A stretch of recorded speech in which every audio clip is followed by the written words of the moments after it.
What's up? What's up? Greetings. So today's video is about the war for this, the war for your mind. And you might say, I'm not at war. You know, there's no one at war. Yeah, they go to war in foreign countries or whatever, right? The war on your mind. It's a war on your mind, a war on your senses, a war for your soul, a war for your attention, a war for basically your, I wouldn't say consciousness in a way, right? What do I mean by that? Well, if you're consciously thinking about something, right? You say, I'm conscious of this specific thing.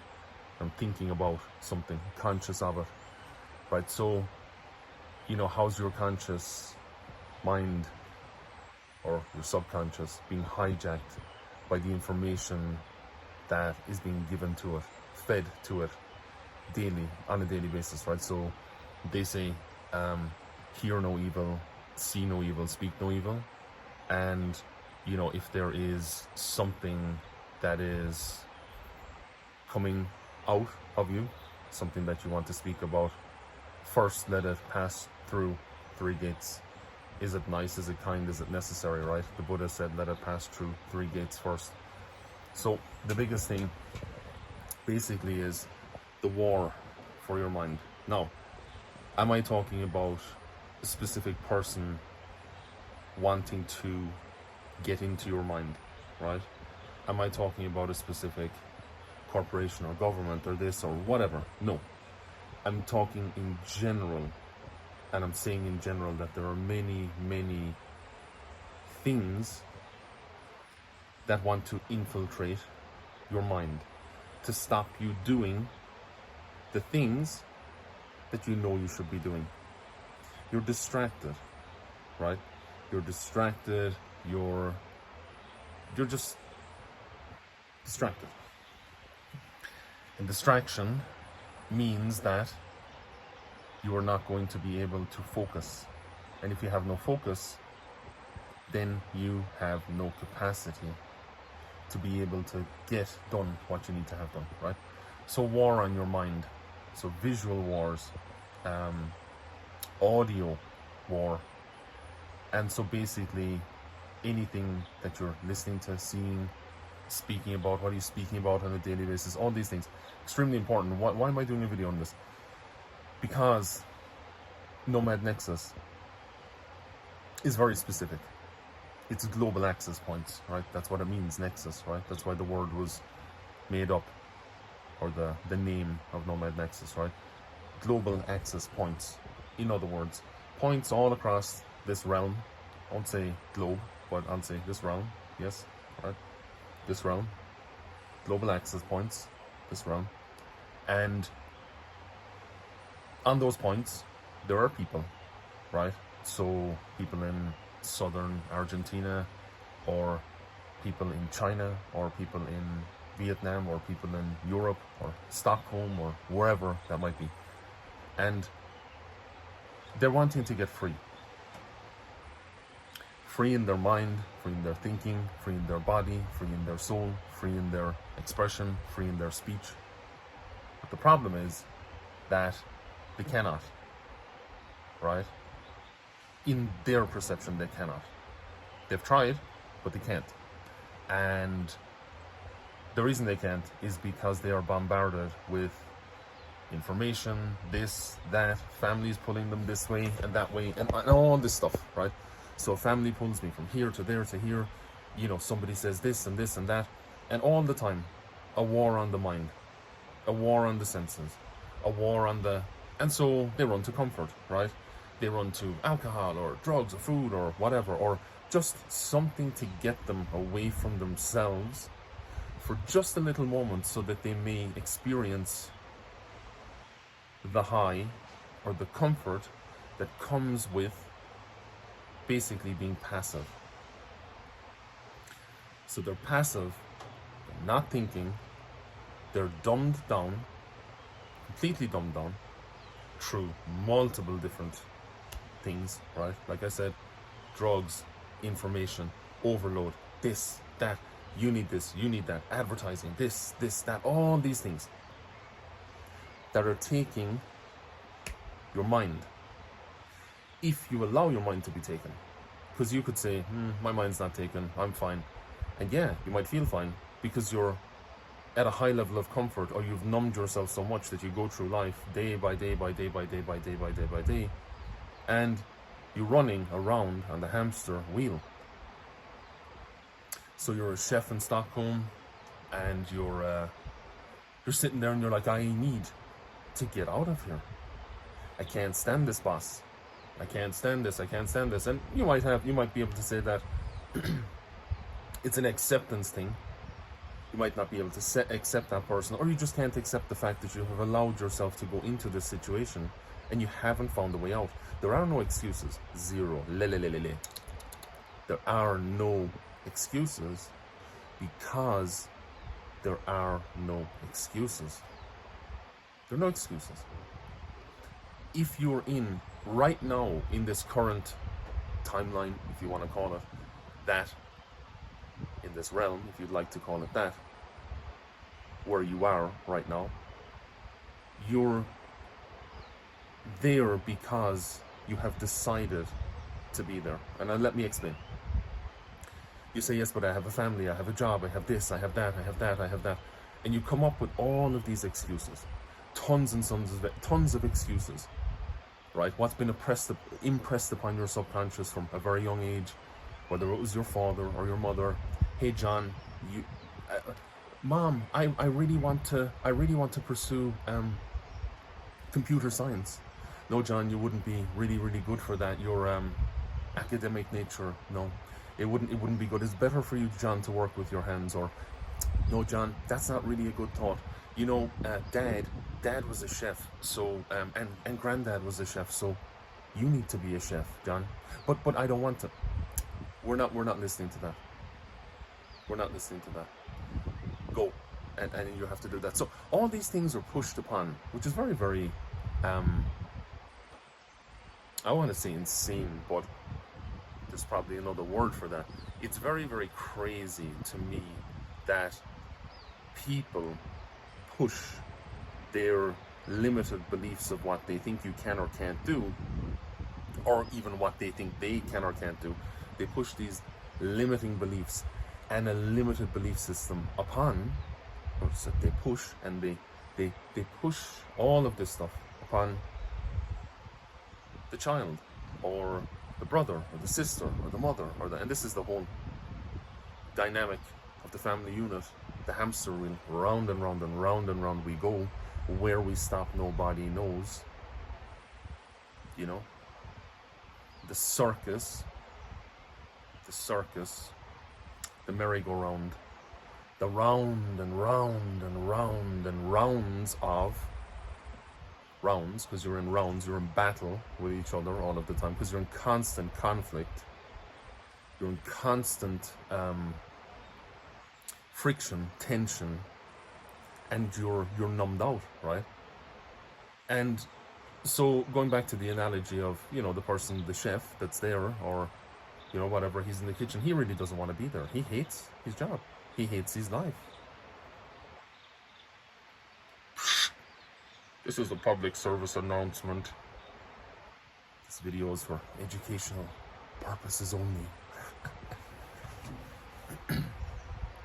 So he hates his job, and he hates his life, and he hates his wife, or so he thinks, because he has now another perception that he's built on top of it because of the pain, the hurt, the this, the that. He may very well hate his wife. He may very well hate his job. The thing is, he may also not hate his wife. He may also love her very much, but because the war on the mind, and the distraction, and the coming home late, and the this and that, and the round and round, and the program he's on, and the way it's been designed, and the way it's been designed to basically stop you doing from what you want to do. It's stopping you from doing the things that you want to do. So here it is, there he is, he's in a very, very bad state, and he's like, man, I gotta get out of here, but I don't know how. This is the problem, because it's either one of a few reasons. The person's completely lazy, the person's completely programmed, the person doesn't believe in themselves. And by the way, this is not always the person's fault. Some people have such deep trauma, right? So deep trauma within that they cannot, for a period of time, I'm not saying they can never, but they cannot for a period of time comprehend the fact of all the trauma they've gone through. So what's buried alive never dies unless you pull that up and get it out. And so, you know, Joe Dispenza talks about that. A lot of people talk about that. The stored trauma in the body, and the stored trauma in the mind, and the stored, you know, all this pain. And a lot of the time, that plus the other, you know, influences of outside stuff being impressed upon the conscious mind, subconscious mind, and so on, that then leads into, I can't do this. So there's no belief. So I'm here to tell you that you can. I've come to tell you can. I've come to tell you that I was there. I've come to tell you that it's not a problem. Although you might perceive it to be a problem, it's not a problem. You say, yeah, but I'm tied into the family. So I'll give you a quick analogy. So there he is, the chef. He says, I quit. He takes off his apron and he throws it. He says, I quit. I'm done with your shit. I'm done with this. I'm done with that. And let's say, right, he hops in his car or on the bus or on the train and he goes home and he says, right, it's a new lifetime now. Now, might be a little different if he's got kids and wife and all of these things and everyone's plugged into everything. It's not an excuse. There are many people who've been plugged into many things. Anyway, just to give you an example, that's an analogy. He leaves the job, he goes home, and he diligently starts to find a way. Diligently, I mean night, day, every single waking second and moment that has been granted to him, he finds a way. He pursues it with the utmost vigor, rigorous discipline. And one day, he finds a way. He breaks out of the prison. He tries. He can't. He tries. He can't. He gets new information, repetition of new information. He starts going out. He's reprogramming the subconscious. I can. They've locked me in. I know they've locked me in, but it's okay. I can. There's hope. There's light. I can. And all of a sudden, one day, like attracts like, whatever you want to call it, he just realizes that, bang, this is it. This is the way out. I know I have to do it. He gathers the information. He gathers the people. He gets it. He's like, right, whatever way, no matter what, he goes. Takes the family. He gets on a plane to the other side of the world. I don't know what I'm going to fucking do. I have no idea. That will be stupid. I have no idea what I'm going to do. That will be very stupid. You have to have a plan. Prior planning preparation prevents piss poor performances. Prior planning preparation prevents piss poor performances. The 7 P's, right? The 7 P's. So he gets on a plane, takes the family, and he goes to the other side of the world, and he has a plan, right? And the plan is, hey, I'm gonna live off grid, I'm gonna do this, I'm gonna go up a tree, I'm gonna go in a tree house. I don't care what it is. Anything is better than living a life that you know you're not supposed to be living. Because each one of you that are watching this, inside of you there's something burning. Inside of you there's something burning. Something. You might have crazy talent, right? You might be an incredible artist. You just haven't honed the talent yet, right? If you look at the Yoga Sutras of Patanjali, right, he speaks about that, about similar things where somebody's looking for a specific kind of piece of art, in a way, right? This is an analogy that I've taken from it and kind of molded into my own words. But in other words, there is a piece of art that somebody wants on their wall, right? And you are the person who never pursued the talent. You didn't even know. Sometimes you didn't know. It's not your fault. But let's say, well, you know, sometimes it is your fault, sometimes it isn't. But the point is that basically that talent that's within you, and it's wanting to come out all the time. You keep pushing it down. You do the same with all the trauma that's coming up from you, but you keep pushing it down. You keep putting, I'll just put a lid on it. I'll put a lid on it. Yeah, and then what happens? You're dead, right? Why? Because the trauma goes out in different ways. Disease, this, that, you know. Basically, it's all trying to get out some way, right? Think about it. You're trying to put a lid on something. You're trying to contain something. And then all of a sudden it explodes, or it goes out a different way. It blows a hole here, it blows a hole there. You can't move forward without healing from the trauma. It's impossible. You can move step by step forward, but you're going to be sad, you're going to be depressed, you're going to be down and out, inadequate, maladjusted to life, sick of being sick, sick of being tired and lonely. You know, it's going to cause you problems, immense problems, unless you first deal with the inside shit. Deal with the inside shit, clear it out, then, right? Human beings, by changing the inner aspects of their minds, can change the outer aspects of their life. What does that mean? That doesn't just mean changing your subconscious mind. Yes, I have to do repetition of new information so that I'm able to, clear out my head. Yes, that's one of them. That's why in the 12 steps of Alcoholics Anonymous, for example, one of the things is a fourth step, fifth step, right? That's one of the things that clears it out. There's many other ways, right? There's multiple different things that people do that can get it out, right? Some people say, I'll do plant medicine, I'll do this, I'll do that. To each their own. I don't condone it, I'm not against it, whatever, doesn't matter. Do whatever you gotta do. But do whatever you need to do in order to get free. Get free in this, right? Attention. Focus, direction, attention. There is a war on your mind. Spirit, senses, soul, body, everything, right? And this is not some random thing of like, woo-woo shit. This is reality. This is the reality. Think about yourself right now. Walk outside your house and just look around. For 2 minutes, look around. Go to the shop, go to wherever, right? And just look at the person, look them straight in the eyes. And you tell me, right? You do this 10, 15, 20, 30, 40, 50 times a day. And you really look. And you tell me, are they happy? Happiness is an inside job. Are they happy? No, they're in prison. They're in chains. Most, not all, most. Was it Earl Nightingale or Napoleon Hill? Or he said, walk down the street of any US city. This is way back when, right? And ask the person what they want to be worth in the next 10, 15 years. And he said, watch the blank stare that returns when you ask them that.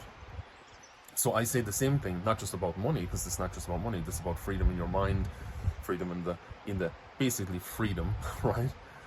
From your animalistic natures that are there wanting to always bring you down, and you're wanting to rise, but you're being constantly pulled down, right?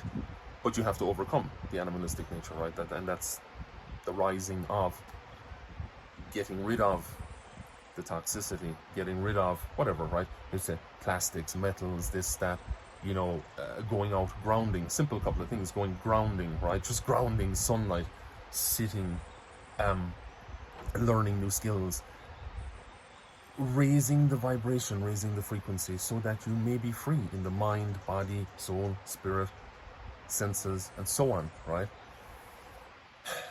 The soul cannot be slain, right? There's a line somewhere in the Gita or the Upanishads or something like that, if we're talking about Hindu texts, where they say like, the soul can't be cut, or it can't be, it's there, right? If that makes sense to you. But going back to that, where I'm saying about the grounding and all of the different things that you can do in order to basically raise the frequency. So be very careful what you listen to, who you listen to, how you move. There's a difference in just moving, as in walking or being, and there's a way of moving with strength, with power, with truth, moving with strength, moving with power, living in truth, living your highest truth, no matter what anybody says.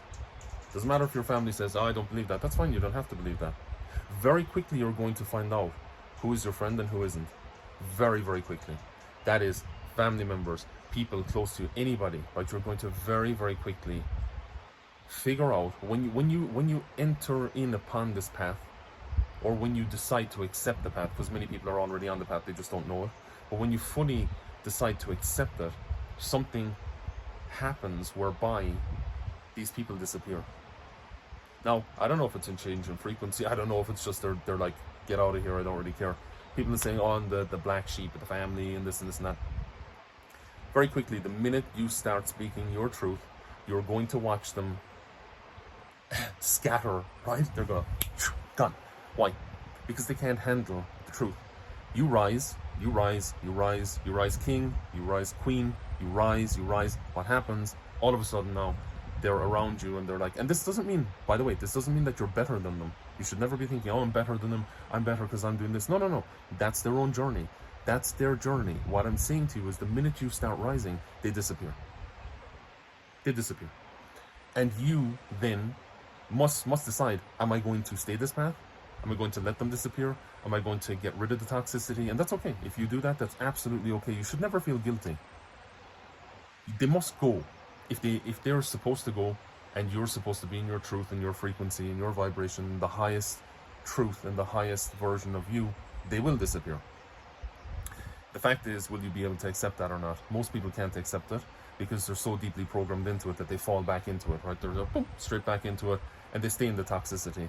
They stay in the bonkers mental relationship for years. They stay in the crazy family dynamics. They stay in all of this shit. They stay in a pot of shit, basically, where all they have to do is make a decision to get out of the pot of shit. When they do, the shit can't stick to you anymore because you're clean, and the shit stays where it is. As long as you don't allow the shit to follow you, because if you do, then it's if you lay down with, I would say in my version, if you lay down with pigs, you're going to get shit on you every time. That's the reality. Not calling the people pigs, I'm just saying the analogy is you're in a shit show. You're in a shit show, but you won't walk out of it. You stay. I'm gonna stay. It's gonna get better. It's gonna get better. No, it's gonna get worse. And maybe it needs to get worse for you in order for it to get better. Maybe you need to hit rock bottom, not just with the alcohol or the drugs or the gambling or the sex or the whatever it is, right? Maybe you just need to hit rock bottom in general and realize that the family that you're in, you don't need to be in it anymore. You need to divorce them. Bury them before they're dead. Pretty much, right? Because it's like it's a test, right? In a way, it feels like a test. Many things are like tests. So it feels like a test.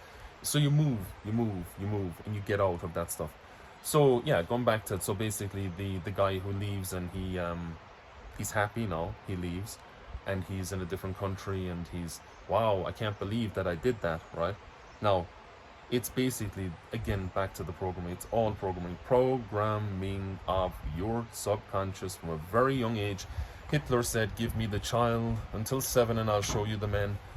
So did the Jesuits. There are many, many people that said, that early stages of life, development, awareness, so on, when it's impressed with the limited perceptions of what other people think you can or can't do, then that's impressed upon you, and then basically you move through life after that thinking, and oh my god, okay, fine.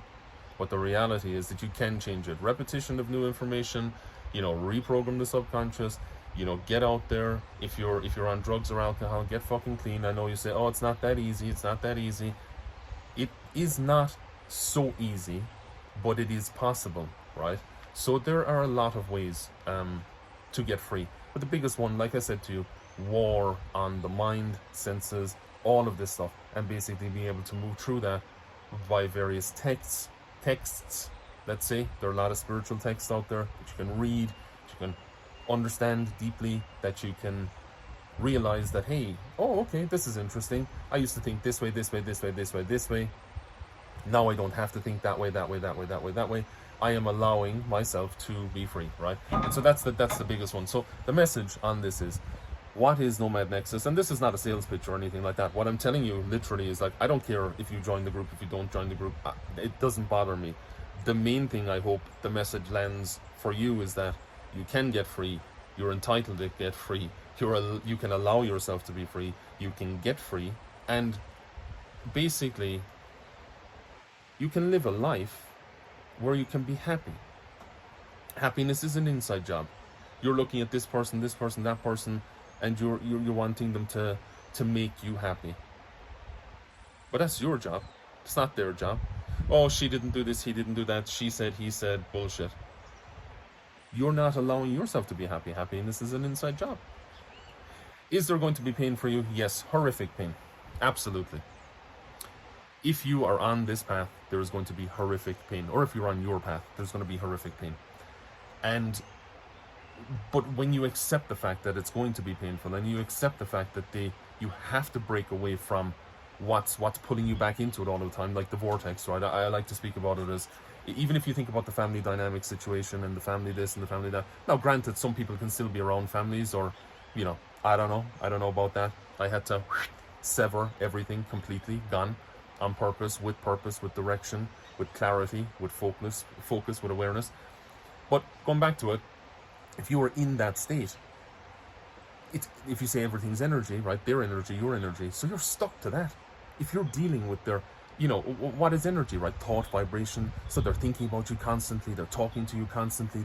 There's a great analogy online of the small child, and the mother is speaking to her all this negative stuff, and it's gone into the head. Of course, because energy, when you speak, the words you speak are energy, right? Energy.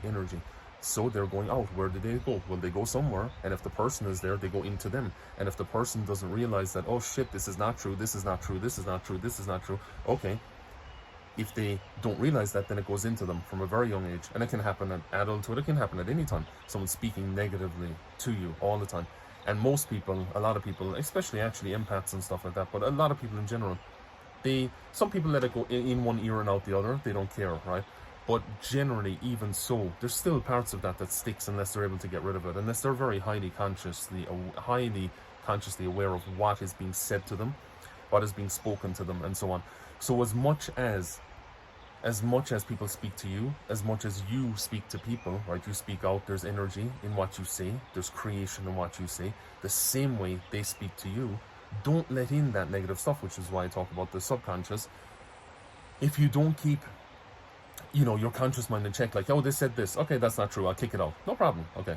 Hey, okay, they said this, oh, and it does not, and it passes in, and it stays there, that's when it's problematic, because it makes you self-doubt, it makes you not believe in what you want to do, and so on, and so on, and so on. So what I'm saying is, with the family stuff, if you're in it, you're stuck in it, that's also negative energy, just cut it off, release it, let go of it, move forward. And so, in relation to Nexus, why I'm building the community is not just what I'm talking about now. It's also about getting location freedom in your mind, being around a community of people that understand, hey, okay, there is another way, right? Being able to learn skills, whether that's, SEO or online jobs or, AI stuff or whatever that might be. So we provide everything in relation to that. So all the different things. And so that you can basically learn and connect with other people and understand that, hey, oh, that person did it, I can do it. Hey, that person did it, I can do it. And building a community, that's one of the things about Nomad Nexus. Also, there's the Nomad Nexus Foundation, which we're creating at the moment for education, to be able to help people get free as well. So there's multiple different things in relation to that. I put out this message today because of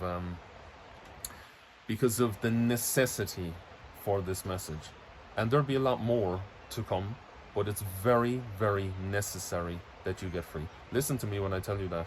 It's not a joke.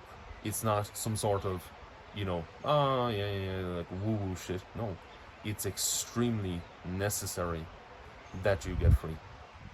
It's extremely necessary that you get free for the people around you that you care about, the people around you that might not have had the opportunity in the past, whether that's when they were growing up, maybe they were poor, maybe they didn't have the things that they actually want, and you're sitting there and you're like, just even if you weren't doing drugs or alcohol or whatever, or even if you were a very good person, but you were lazy as fuck, and you were like, oh, I'm just going to this job, I'll just do whatever, but the thing is burning you. I'm telling you, if that's not burning you from the inside out, I don't care. Just stay where you are. That's fine. But I'm saying that if this message is for you, that I'm talking about the thing that's burning you, and you won't do it, and you have a responsibility to do it, because if you don't do it, then the ones around you are suffering too.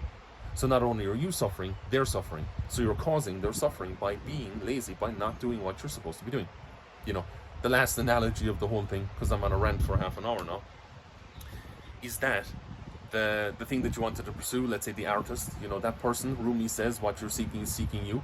So, that person that's looking for that really nice piece of art on the wall, and you're the artist, but you might not know it yet, or you do, and you have an incredible talent, and it just wasn't nurtured or whatever. But that thing that you then create, they receive, you know, and you get paid, right? Value exchange as well. So there's a lot of different aspects to it. You're going to see a ton of videos on me ranting about stuff.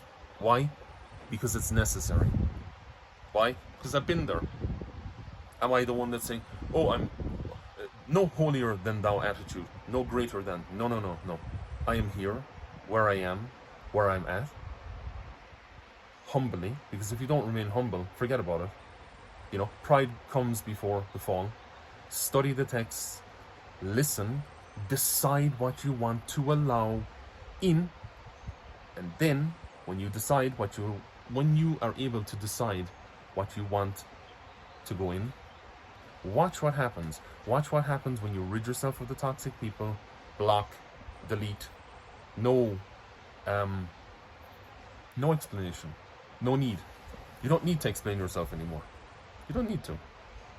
As long as you're not hurting people, as long as you're being a good person, as long as you're seeking the divine love light that resides within, you speak from that truth, you move from that truth, you work from that truth, you act from that truth, then, and only then, will the things around you change. Until that time, they will not. I wish you well on the journey. If you want to join Nexus, click the link in the school community, and so on and so on. Let's network. Other than that, have a great day. Thanks. Bye.